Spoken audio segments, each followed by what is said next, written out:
Olá, estamos dando início a mais um programa Debates Le Monde Diplomatique Brasil, uma iniciativa do jornal Le Monde Diplomatique Brasil, em parceria com a TV PUC, com o canal universitário e com a TVT, a TV dos Trabalhadores. Hoje nós vamos tratar do tema dos fundamentalismos religiosos e do imperialismo. É uma combinação que às vezes surpreende, mas temos fortes indicações, a partir de pesquisas feitas, de que há uma relação entre esses dois termos.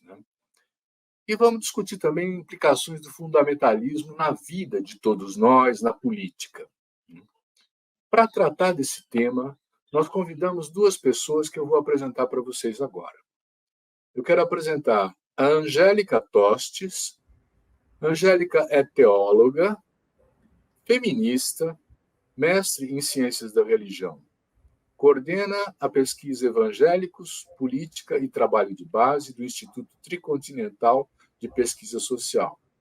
É coordenadora de cursos do Centro Ecumênico de Serviços à Evangelização e Educação Popular, o CESEP. Muito obrigado, Angélica, por estar aqui com a gente. Vai ser muito bom. Muito obrigada. Quero apresentar também para vocês a Delana Corazza. Delana é formada em Ciências Sociais, é mestre em Arquitetura e Urbanismo, doutoranda em Geografia, foi militante do movimento de moradia, atuou com regularização de favelas e educação popular. Atualmente coordena a pesquisa Evangélicos, Política e Trabalho de Base do Instituto Tricontinental de Pesquisa Social. E está na secretaria desse instituto. Muito obrigado também, Delana, por estar com a gente. Obrigada. Então, vocês duas fizeram pesquisas, vocês duas mergulharam nesse mundo, e nós estamos falando do fundamentalismo religioso, não é? Angélica, você pode explicar para a gente, para começar do começo, o que é fundamentalismo religioso? É bom fazer esse esquenta, sobre o que é o fundamentalismo religioso, embora não seja algo tão simples, mas a gente pode pensar em alguns eixos dessa definição do fundamentalismo religioso, retomando um pouquinho também até a sua história, brevemente. Mas o fundamentalismo religioso ele surge como um contexto auto-identitário. Então, era um momento ali no final do século XIX, início do século XX, onde se tinha muitas inovações a partir da ciência, a partir do pensamento iluminista, a partir do evolucionismo também, e também de um chamado método histórico crítico, que lia as escrituras sagradas cristãs a partir do seu contexto histórico, social, cultural, e isso fez com que alguns grupos religiosos, cristãos, evangélicos, que a gente denomina os protestantes, se unissem para colocar os fundamentos da fé cristã, porque ela estava sendo, na visão desse grupo, relativizada. Então, esse grupo organiza cerca de 12 exemplares do livro chamado The Fundamentals, 12 livros, e a partir disso tem ali algumas regrinhas do que é ou não é o cristianismo. E isso vai ter, a partir desse momento, tem os desdobramentos para o que a gente chama de uma visão que não tem interpretação. Então, a partir disso, estabelecer essa régua sobre o que não é e o que é o cristianismo, ou ser ou não ser cristão, se estabelece essa régua da qual se coloca aqui. O fundamentalismo é o encerramento das interpretações. Então, isso a gente poderia começar a partir mais desse campo mais religioso, desse entendimento. O fundamentalismo se coloca como uma única visão, uma única interpretação, da qual se coloca como essa única verdade, escolhida, claro, por um seleto grupo, e aí a gente precisa questionar quais as intencionalidades, quais as ideologias que estavam presentes nesse grupo, que aí a gente vai se aprofundando um pouquinho mais. Você já deu a dica, vamos perguntar para a Delana, quais as intencionalidades, o que é que esse fundamentalismo pretende? Acho que o fundamentalismo, né, com essa ideia de não abrir para a interpretação e de não olhar para a religião ou para a Bíblia mesmo como um livro histórico dentro de um contexto, né, foi a justificativa para muita coisa que aconteceu no nosso continente, né? A gente acaba juntando o fundamentalismo com o pentecostalismo, mas se a gente olha ali para a raiz do fundamentalismo, a gente vai chegar no protestantismo estadunidense, ali do começo do século passado, de como a religião foi utilizada para justificar diversas ações dos Estados Unidos de grupos religiosos. Então, acho que uma coisa importante para a gente começar também a pensar é o papel geopolítico do fundamentalismo religioso. Então, olhar para os Estados Unidos, as suas ações de conquista dos territórios, como que essa visão cristã foi utilizada pelos Estados Unidos para entrar no nosso continente, ocupar os nossos continentes a partir dessa leitura, a partir de uma visão de família, a partir de uma visão de sociedade, a partir de uma visão de religiosidade, né? Não dá para a gente entender nenhuma ação dos Estados Unidos no nosso continente sem fazer essa vinculação com um cristianismo fundamentalista, né? Acho que esse é um ponto de partida importante também. Angélica, vamos explorar um pouquinho mais. Eu ainda não sei direito o que defende o fundamentalismo religioso, né? Eu já entendi que o fundamentalismo é uma coisa que não abre discussão sobre as suas verdades. É isso, né? Quais são essas verdades? É interessante a gente olhar, né, a partir da teologia, e aí eu começo com que a teologia ela não é neutra, né? A teologia que se coloca como esse campo, né, teologia, esse campo do conhecimento de Deus, ela não é neutra e ela vai ter ali a sua intencionalidade dessas interpretações. E o fundamentalismo ali, naquele início, reivindicava algumas verdades, como a inerrância da Bíblia, ou mesmo a divindade de Jesus, porque era um elemento, né, dali do evangelho social e de outros questionamentos ali da época, que colocavam uma ênfase no Jesus histórico tão quanto importante quanto um Jesus divinizado. Então, eles iam estabelecendo algumas questões, né, também, como o nascimento virginal. Isso eram os elementos mais teológicos, né, que o fundamentalismo ali naquela época defendia. Só que hoje a gente pode dizer que o fundamentalismo na América Latina também tem esses pilares, mas outros pilares que vão se colocar como pautas que a gente pode dizer da questão da família. Então, hoje tem uma pesquisa que a Magali Cunha realizou junto com o FESUR, Koinonia, que coloca que a bandeira antigênero é o ponto mais forte do fundamentalismo latino-americano, e a gente pode dizer não só, né, porque a gente viu e vê essa onda conservadora ainda em diversos países, que coloca a bandeira antigênero, não só da questão dos direitos das mulheres, seja direitos sexuais, reprodutivos, mas também a outros formatos de família e os direitos LGBTQIAP+, como o que deve ser combatido. Então, o fundamentalismo ele vai ter ali alguns pontos e uns eixos que o que não sou eu é meu inimigo e o que é meu inimigo deve ser aniquilado. Então, não fica apenas só numa questão discursiva, né? Vai afetar políticas públicas, vai afetar a própria comunicação, o que a gente consome e o que essas igrejas vão propagar. E aí há um elemento do que é chamado de cultura gospel, onde o fundamentalismo vai entrar, né, nas portas, nas rádios, nas TVs de toda a população religiosa e vai realmente afetando não só no macro, mas no micro dessas relações, seja familiares, ou da escola, ou do trabalho. Então, a gente coloca, né, que o fundamentalismo ele não está nessas quatro paredes, como muitos grupos não religiosos pensam, nas quatro paredes das igrejas ou dos movimentos religiosos. Não, o fundamentalismo religioso é um projeto de poder que tem se estabelecido e se enraizado cada vez mais a partir de políticas públicas e a partir dessa propagação desses espaços de poder e tomada de decisão. Eu queria também acrescentar que eu acho que é importante que o fundamentalismo, historicamente, ele sempre age como reação, né? Então, a trajetória do fundamentalismo é uma reação.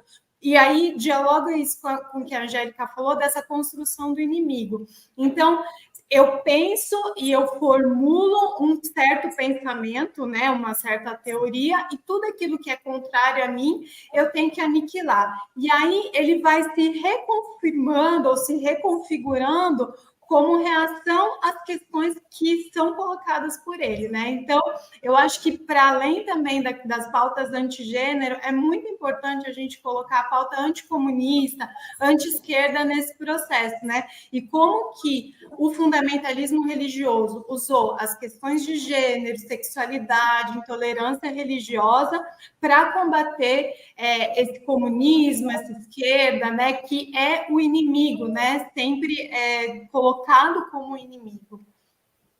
Muito bom. Angélica, eu já entendi um pouco mais o que é o fundamentalismo, mas eu fico impressionado porque muita gente diz assim, não adianta conversar com esse pessoal que eles não mudam de opinião.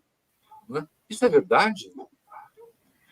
Olha, na nossa pesquisa e na nossa cartilha, Resistir com Fé, que ela foi feita para os movimentos populares, aprender um pouco mais, porque a gente coloca que a classe trabalhadora tem se tornado cada vez mais evangélica, e se a gente não dialogar com os evangélicos, quer dizer que a gente não está dialogando com a classe trabalhadora. Né? Se a gente tem esse olhar para as periferias, e a gente assume essa postura de que é impossível dialogar, quer dizer que a gente não está fazendo o nosso trabalho enquanto campo popular, no diálogo efetivo com as periferias, com os mais vulnerabilizados. Então... Não, mas espera um pouquinho só, porque você falou os evangélicos, eu estou querendo esquentar um pouco a conversa, né? Evangélicos é muita gente, é muito diferente. Nós não estamos falando... Tem muitos evangélicos que têm outras posturas, não é? Quer dizer, vocês mesmos estão aqui discutindo uma coisa e criticando e fazem parte desse mundo, não é? Então, que tamanho tem esse fundamentalismo? E desculpe ter interrompido, mas a pergunta permanece, né? Você falou assim, podemos dialogar com o mundo evangélico, mas eu estou falando talvez dos neopentecostais, não sei. Quer dizer, tem jeito? Eles podem abrir para negociar as posturas ou não? Então, vamos lá. E dentro dessa cartilha, a gente vai dividindo um pouquinho, porque como você coloca, Silvio, é um mundo, e é um mundo complexo. E, infelizmente, muitas pesquisas ou muitos diálogos que a gente vê na mídia, a gente reduz esse campo evangélico, que não é homogêneo, né? É totalmente heterogêneo. Então, a gente coloca que tem esses evangélicos progressistas, que são esses que a gente já dialoga, estamos aí na mesma trincheira, precisamos, né, enquanto campo popular não religioso e evangélicos ou religiosos progressistas, cada vez mais, né, aprofundar essa ponte. Então, esse já é um grupo que a gente já tem um diálogo estabelecido, digamos assim. Né? Tem que aprimorar mais, mas temos já pontes estabelecidas.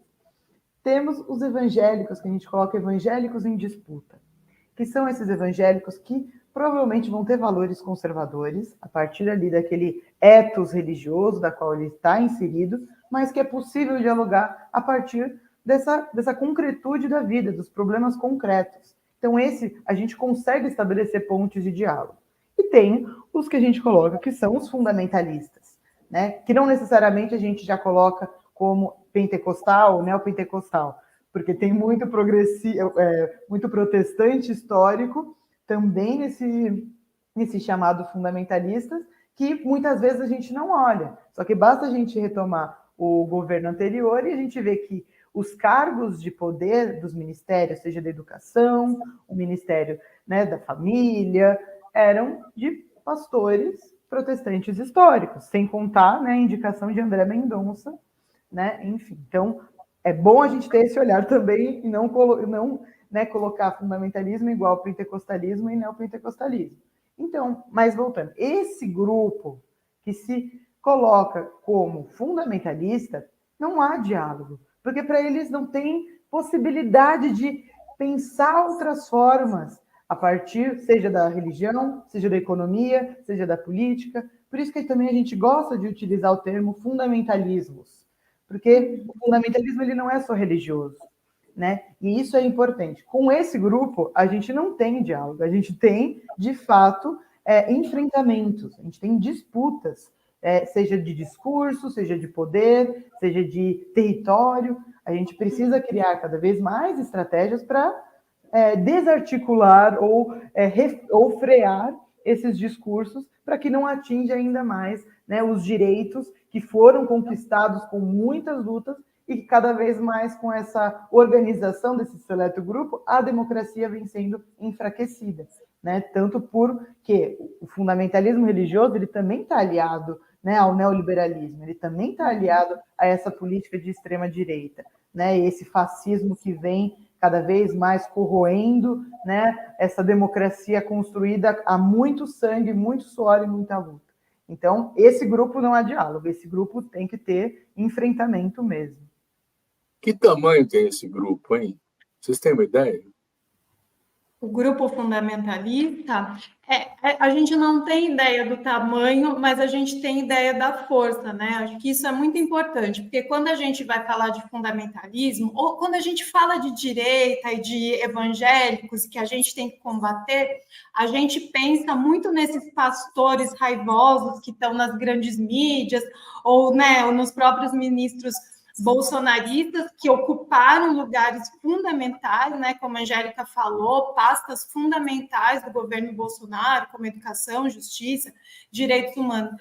A questão é que o fundamentalismo também chega para a classe trabalhadora mais empobrecida, mesmo totalmente contraditória com a vida cotidiana, né? Então, esse é o grande desafio, né?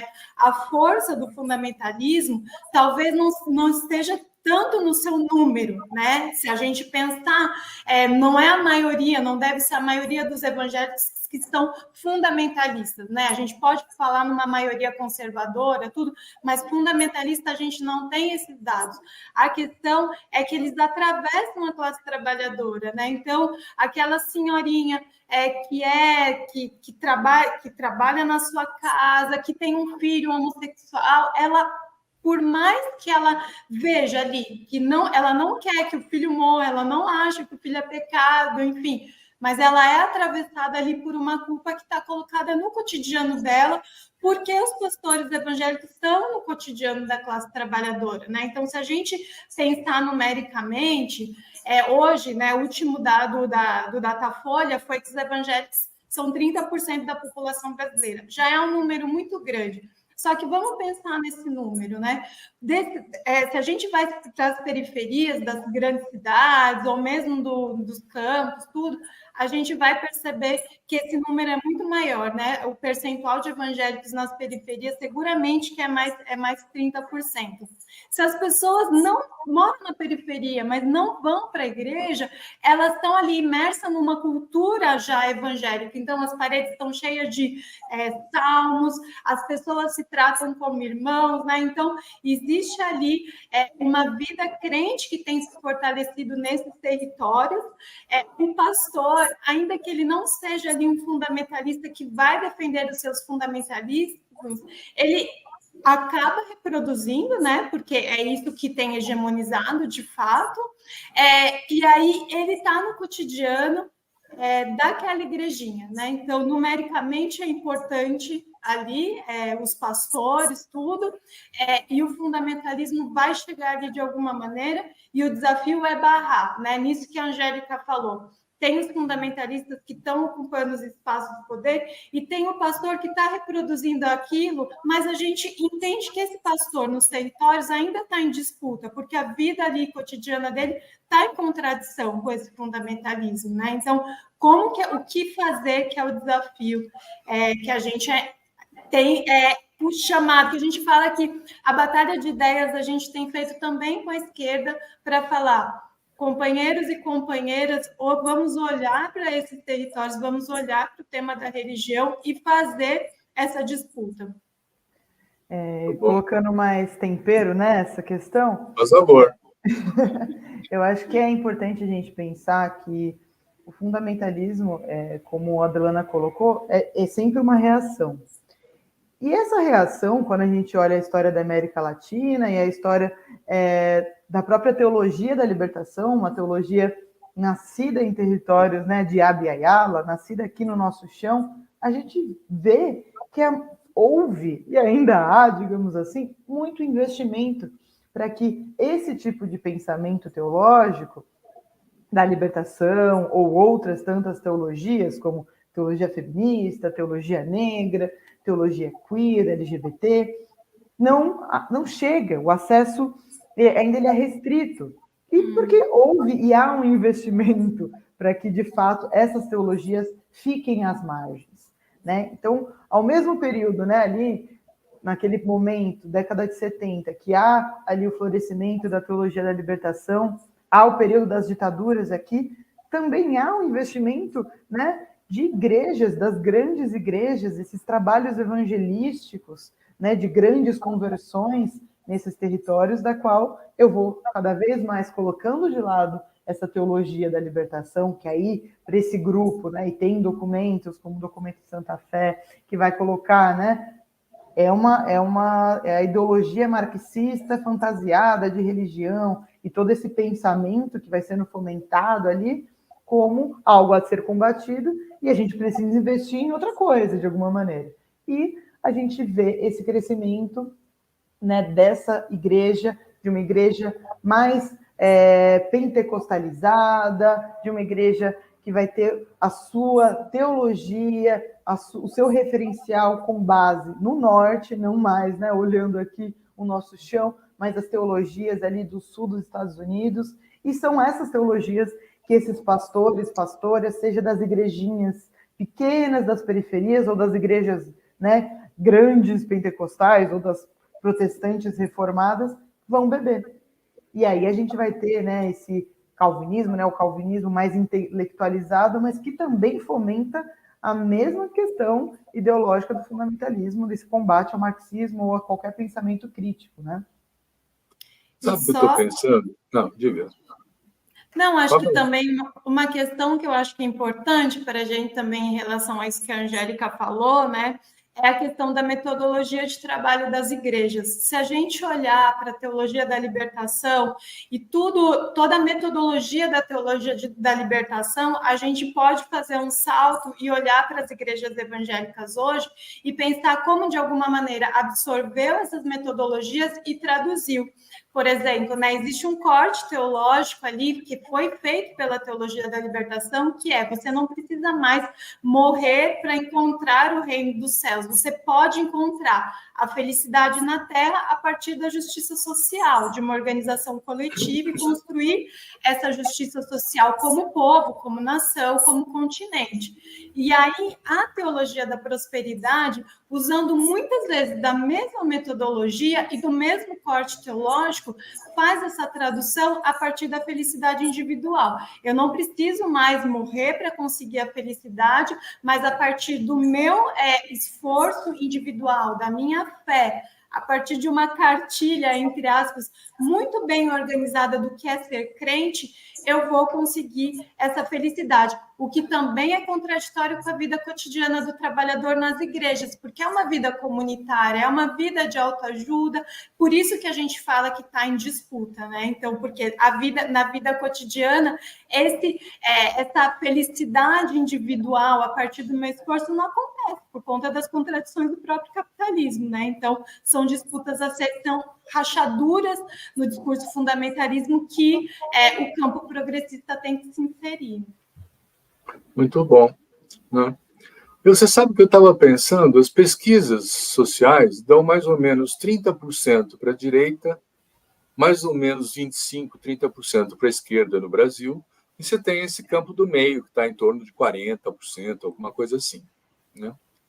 Então, quando a gente fala da direita, a gente está vendo 30% da população brasileira.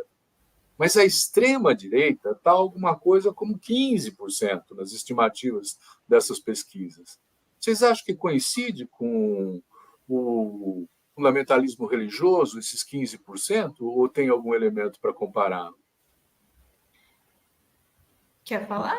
Pode falar, pode falar. Eu acho que a gente tem que, acho que pode coincidir, né, com a religião e essa extrema direita, elas estão, na verdade, com a mesma narrativa.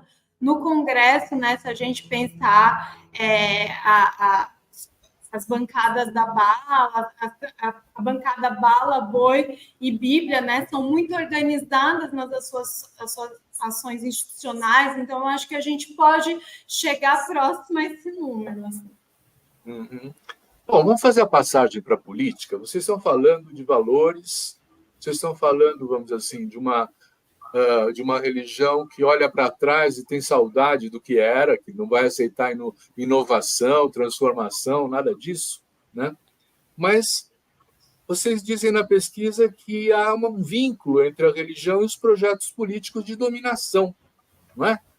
Angélica, como é isso, hein?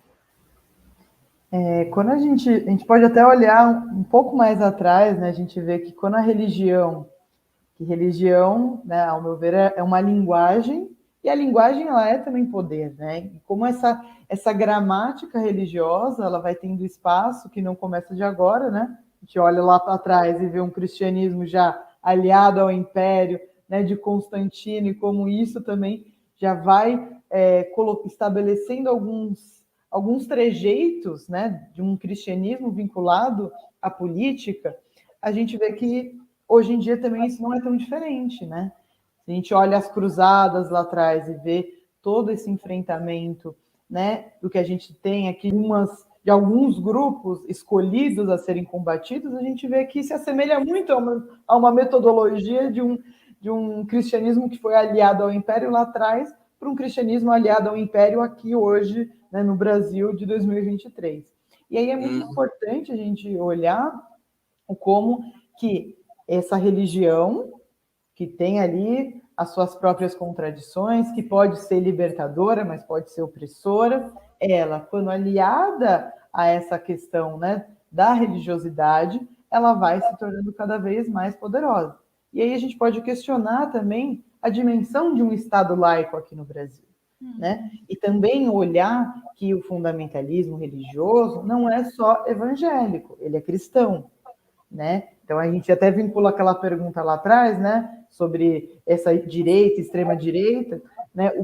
A fatia do fundamentalismo aliado a essa direita, extrema direita, não é só dos evangélicos, mas tem muitos grupos católicos ali que atuam não só de agora nesses últimos anos, mas já atuaram fortemente na política aqui do Brasil, né?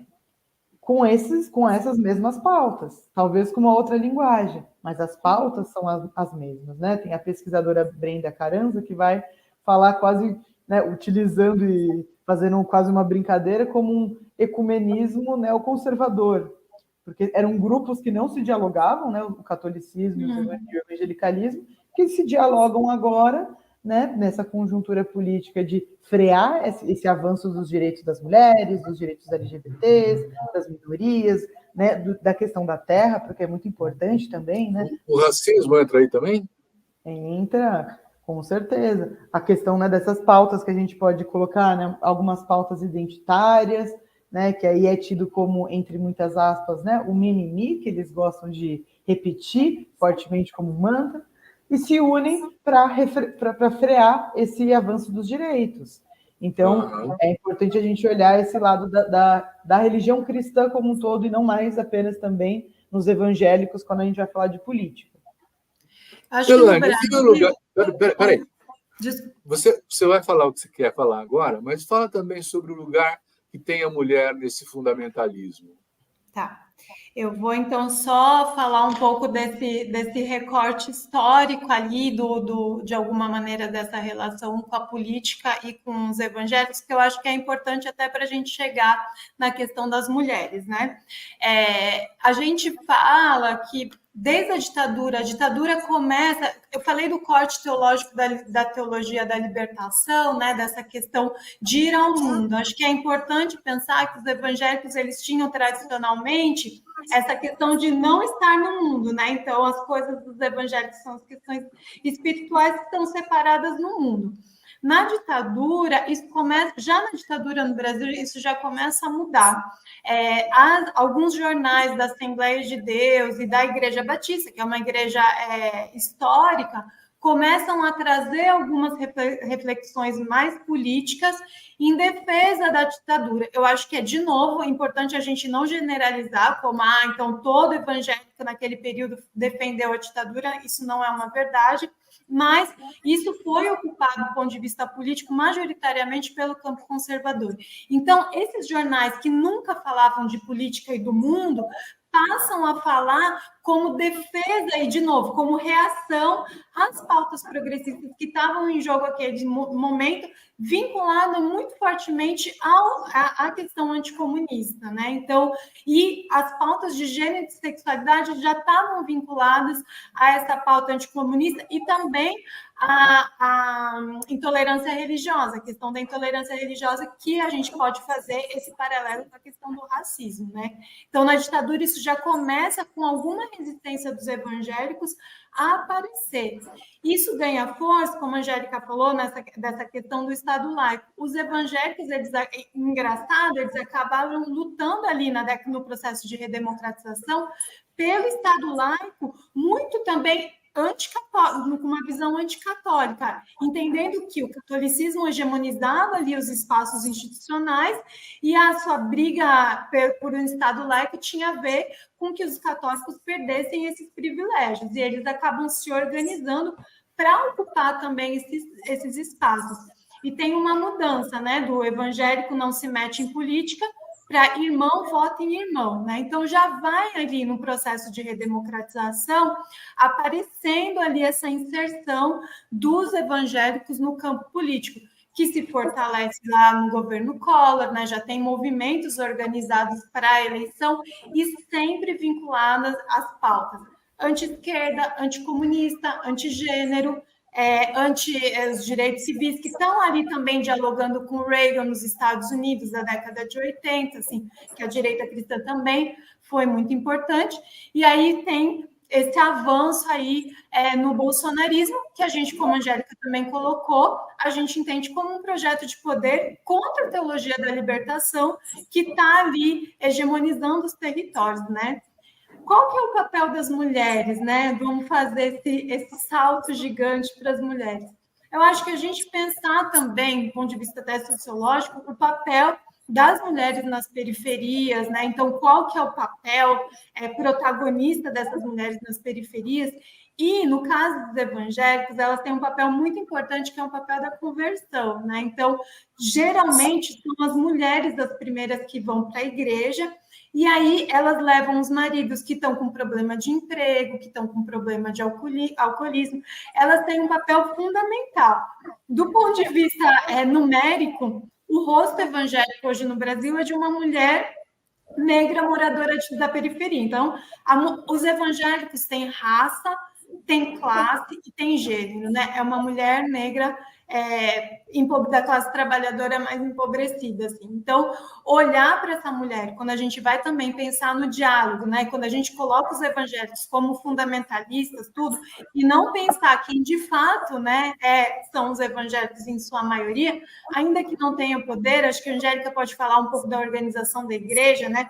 As mulheres, elas são muito presentes dentro das igrejas, elas ocupam todos os espaços, mas os espaços de poder dentro da igreja ainda estão com os homens. Então, tem igreja que a mulher não pode ser pastora, né? Mas também ser pastora não garanta que é uma igreja progressista ou que não seja fundamentalista, né? Então, eu acho que qualquer diálogo que a gente vai fazer, tanto do ponto de vista da religião, quanto do ponto de vista do campo progressista com a classe trabalhadora, vai ter que passar pela questão de gênero. Primeiro, porque as mulheres os corpos das mulheres são as mais atacadas em relação ao fundamentalismo religioso, e a gente tem que entender como dialogar com essa mulher a partir dessas pautas que a gente chama de pautas tabus, né? Gênero e sexualidade. Então, eu acho que é central nessa discussão. Angélica, deixa eu perguntar para você, depois você engata a segunda aí, tá bom? É o seguinte, a Igreja Universal criou o Partido Republicano. E isso significa ter um projeto de poder. Para fazer o quê, hein? Vou vincular a pergunta das mulheres a essa. Eu acho que o que a Dana coloca dessa relação das mulheres da igreja é muito interessante também olhar a partir desse lugar da qual eu falo, que é um lugar mais teológico, que é esse papel, de fato, da mulher, não só dentro da instituição, mas da própria religiosidade. Então, que essa mulher ela já vai vir, como uma teóloga católica coloca, com uma cruz imposta. Né? E essa cruz imposta, ela está ali com as diversas opressões, né, de um cis-hétero patriarcado, que já nasce ali, né, tendo as diversas demandas, a dimensão que a gente também pode olhar da questão do cuidado. Então, por que as mulheres são as que levam para a igreja? Porque elas têm a função do cuidado. Então, se meu filho está nas drogas, se meu marido está bebendo muito, eu vou cuidar de alguma forma, e a igreja também serve como esse espaço de cuidado. E aí é muito importante a gente... Vou falar das mulheres, mas vou abrir um tema que para a gente também é muito caro nessa relação, que é o tema das famílias. Então, o que para essa mulher é importante? Né? Muitas vezes a única coisa que ela tem é uma família, que não é a família tradicional brasileira, né? Papai, mamãe, filhinhos, ali, heterossexuais, com trabalho garantido, a margarina ali na mesa. Não, é uma família totalmente disfuncional, segundo esses padrões que a própria religião impõe, mas que, de alguma maneira, ela está ouvindo que é esse Deus, é essa igreja, é esse pensamento que protege a sua família. E se eu vou falar que eu tenho uma relação de confiança, né? Essa mulher tem essa relação de confiança com esse pastor ou pastora, né, em alguns casos, e vai falar que é esse grupo, é a esquerda, é o feminismo, é a ideologia de gênero, que é o inimigo que quer destruir sua família. Ela vai falar, é verdade, então eu não posso, então eu tenho que, de fato, me distanciar disso. Então, é muito interessante que, para essa mulher dentro dessas igrejas, é um duplo vínculo, porque, ao mesmo tempo que elas se empoderam de diversas maneiras, então, estou sendo oprimida pelo meu patrão, pela minha patroa, mas na igreja eu sou a senhora de oração, eu sou a profetisa, eu sou a ministra do louvor, eu vou colocar minha melhor roupa, vou estar lá, vou estar orando pela minha família, mas de outras maneiras eu vou ser silenciada, porque a mulher tem que ser submissa ao marido, e se ele me bater, eu vou provavelmente orar para que ele se converta e não necessariamente denunciar como eu deveria. Então, é realmente esse espaço contraditório para as mulheres, e é impossível falar de igreja, seja católica ou evangélica, sem as mulheres. Então, é esse olhar que a gente precisa ter também, desse ponto, como que a gente dialoga.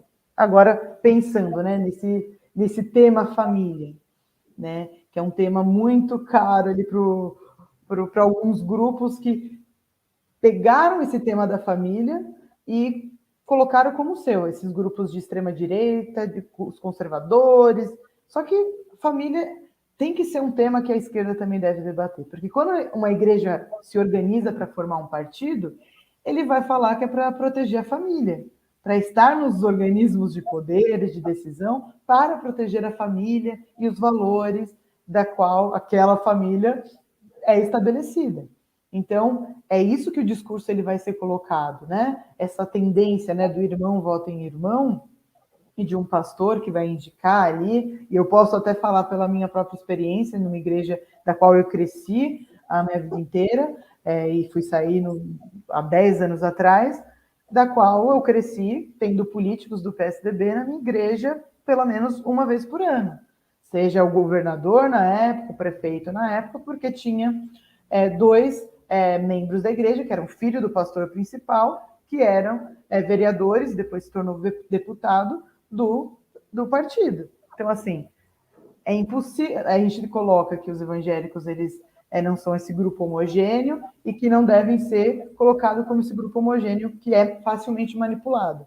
Só que os pastores dessas igrejas, o máximo que eles vão conseguir para manipular, eles vão. Então, a gente não pode colocar as igrejas evangélicas e os evangélicos também apenas como essa visão mais cor-de-rosa da coisa, porque é um cinza. né? É um cinza entre, né, o próprio questionamento dessas políticas, desse modus operandi das igrejas em relação à política, mas também há muita manipulação, de fato, porque você está confiando a sua vida àquele pastor, aquela pastora, da qual você tem uma relação de confiança e de proximidade. Então, um pouquinho aí desse para esquentar. Não, está esquentando bem. Fala. Aí, acho que em relação também ao Universal, acho que é interessante a gente ver, óbvio que eles têm um projeto, como a gente falou, tem um projeto de poder, ocupar os espaços a partir de um tipo de família, de um tipo de relação social, de uma economia, inclusive, mas no decorrer dos anos, né, a Igreja Universal, principalmente, ela atuou de forma muito fisiológica, né? Então, ela pode apoiar um governo do PT, como pode apoiar um governo do Bolsonaro, como foi, assim, o que foi mais interessante ali, o que ela vê, que ela consegue, de alguma maneira, chegar e trazer as suas questões, ela vai atuar, né? Por isso que eu acho que, às vezes, do ponto de vista mais estratégico, a gente tem que se preocupar mais com os protestantes, os presbiterianos, os calvinistas, do que os pentecostais. Eu acho que os presbiterianos, os calvinistas, como a gente falou, eles ocuparam pastas muito centrais, né, no governo Bolsonaro, e eles atuam de forma muito mais intelectualizada, organizada, que confunde, né, muitas vezes o que está acontecendo, enquanto os pentecostais, ou a própria bancada, ela tem agido de forma mais fisiológica, né? Ela vai, qual time está ganhando, eu vou me colocar. Óbvio que um governo conservador é mais palatável para essas igrejas, assim, mas o projeto eu acho que está mais bem desenhado no protestantismo histórico do que nos pentecostais. Angélica, como é que você põe o imperialismo no meio dessa conversa? Faz sentido? Ou se faz, né? Quando a gente olha aí, como eu já retomei um pouco, esse enfrentamento da teologia da libertação, né? Pensando desse viés teológico, mas se a gente expande para essa questão política, a gente vê que a maneira que... E aí a gente vai nomear quem é o império, né? Que é o norte global, que é os Estados Unidos, né? Majoritariamente, a gente tem outros países ali que a gente pode colocar como alguns possíveis impérios ali de poder, mas é os Estados Unidos. A gente vê como que se incide na política latino-americana fomentando os golpes, né? Fomentando os diversos golpes em toda a América Latina, né? E investindo também nessas políticas neoliberais. A gente olha para o Chile e vê toda a trajetória, né? Desde do golpe, desde, né, do que aconteceu com Salvador Allende, o apoio das igrejas, né? A gente teve ali uma convenção de igrejas que apoiaram o golpe do Pinochet, e a gente vê, né, como que foi fomentando ali essas políticas neoliberais, mesmo pós-ditadura, são os Chicago Boys ali que vão restabelecer, entre muitas aspas, né, uma democratização do Chile que é totalmente neoliberal a interesses, né, dos Estados Unidos. E a gente olha para o nosso próprio país, a gente também enxerga,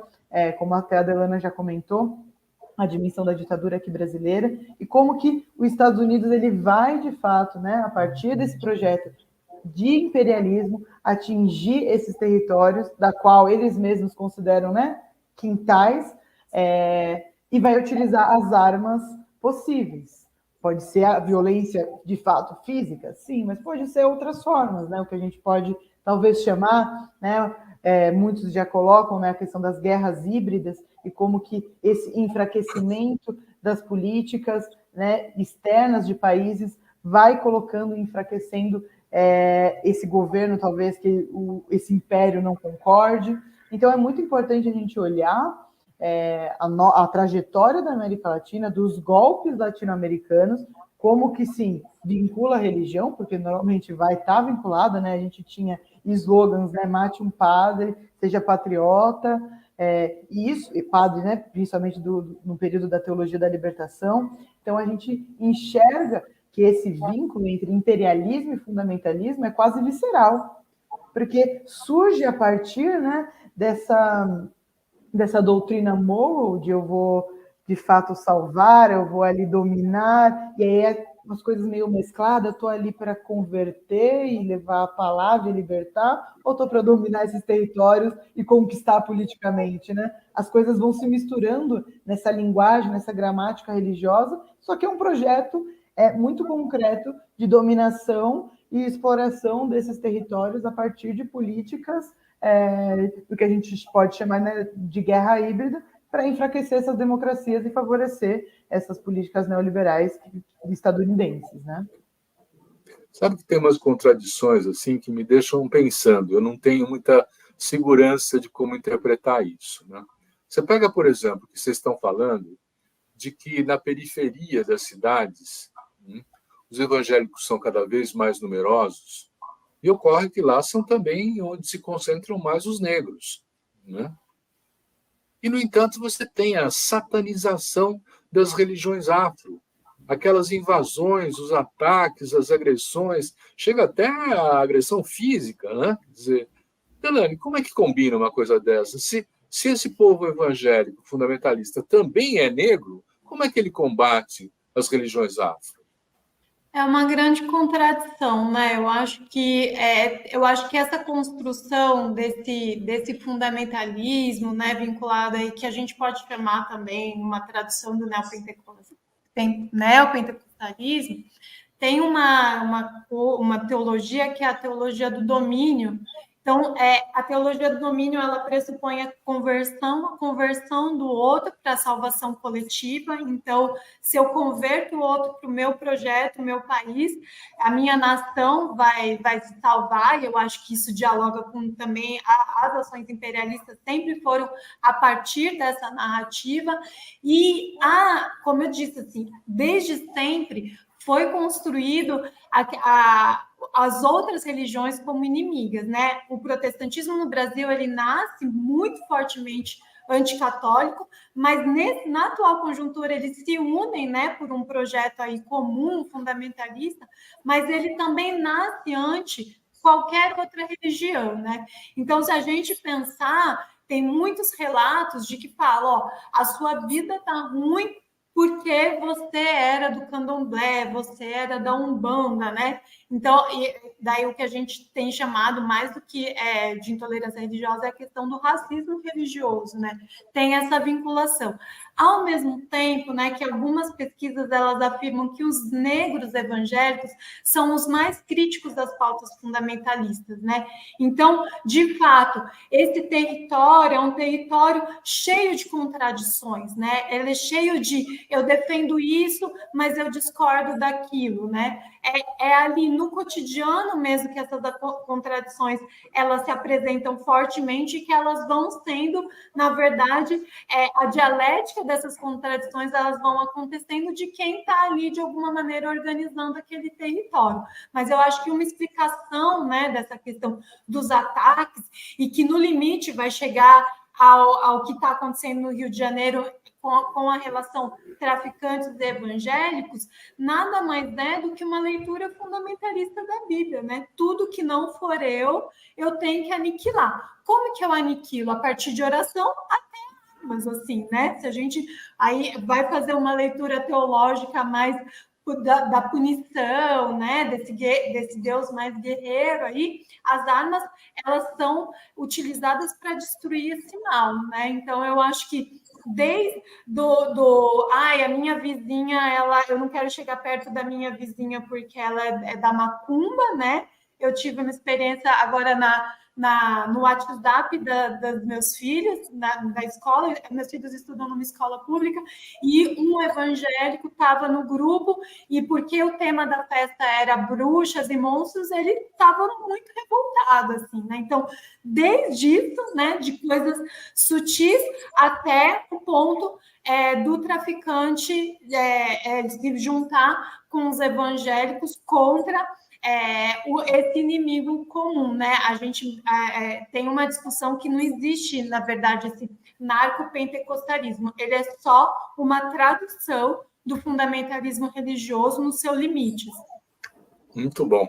Gente, o papo está muito bom, mas está acabando, viu, o tempo, né? Quer dizer, a gente vai se animando. Eu queria aproveitar, pedir 1 minuto de cada uma de vocês, pode ser um pouquinho mais, né? para olhar para o futuro, né? Vocês estão fazendo pesquisas, vocês estão fazendo diagnósticos, vocês são ativistas, militantes, né? O que vocês estão querendo e o que vocês poderiam peticionar esse novo governo, né, a partir de agora? Eu vou começar, a Angélica termina. Assim, a nossa pesquisa ela começou com uma pergunta que foi mudando e mudou em todo momento. Na verdade, o que a gente queria era olhar para. Nós somos um instituto que não é vinculado a nenhuma religião, né? Então a gente queria olhar para as igrejas evangélicas e trazer para os nossos movimentos essa metodologia. E a gente, quando a gente vai estudar as igrejas evangélicas e o fundamentalismo, e começa a pensar em projeto de poder, a gente começa a pensar que é impossível a gente fazer qualquer trabalho de base, qualquer trabalho com o povo na periferia, sem considerar a religião como uma linguagem muito importante do nosso povo, né? A Angélica tem um texto muito bonito que eu indico para vocês, que está na Carta Capital, falando que a Bíblia hoje é o livro da classe trabalhadora. Então, a nossa pesquisa, a gente faz um apelo para o campo progressista não religioso, para que ele olhe a religião e não fazer uma tradução do que foi o momento de teologia da libertação, mas entender que agora a gente está num trânsito religioso, que a nossa classe é religiosa, independente da religião, e hoje ela é evangélica, e a gente tem que aprender essas linguagens junto aos evangélicos progressistas, aos grupos que têm aptidão na linguagem bíblica e religiosa, e fazer essa disputa nos territórios, respeitando essa religiosidade e considerando essa religiosidade no trabalho de base. Então, o que a gente faz de apelo para o campo progressista, institucionais ou não, a religião é determinante no diálogo com a nossa classe.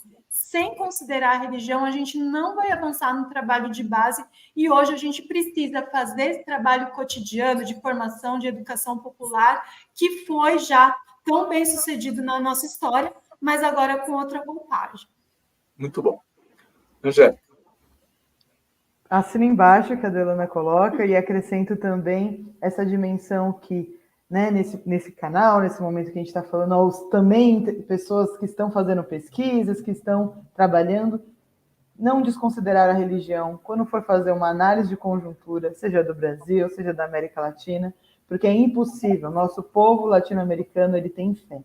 E essa fé, ela não é só simbólica, ela de fato vai atravessar esses corpos e vai mudar muita coisa. Então, essa mudança dessa paisagem religiosa no Brasil, ela vai ter consequências. A gente vai descobrir a longo prazo. Só que a nossa pesquisa, a nossa atuação dentro do Instituto Tricontinental, ela tem essa intencionalidade, de fato, para que os movimentos, para que o campo popular não religioso compreenda e não caia nas armadilhas, né, de fazer chacota aos movimentos evangelicais, às manifestações religiosas, seja de falar em língua, seja de rodar, seja de o que for, porque isso só fomenta o que essa extrema-direita e direita tem colocado. A esquerda não dialoga com os evangélicos, a esquerda não gosta da religião, a esquerda vai acabar com as igrejas.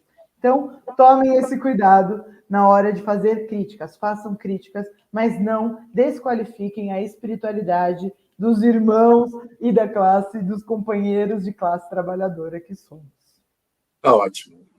Foi excelente, eu gostei muito do nosso papo, eu acho que esclarece muito para os nossos telespectadores também. Eu quero agradecer muito a Angélica Tostes e a Delane Corazza por esse bom papo, né? E agradecer a você também que nos assiste, dizendo que semana que vem tem mais. Obrigado. Obrigada, gente.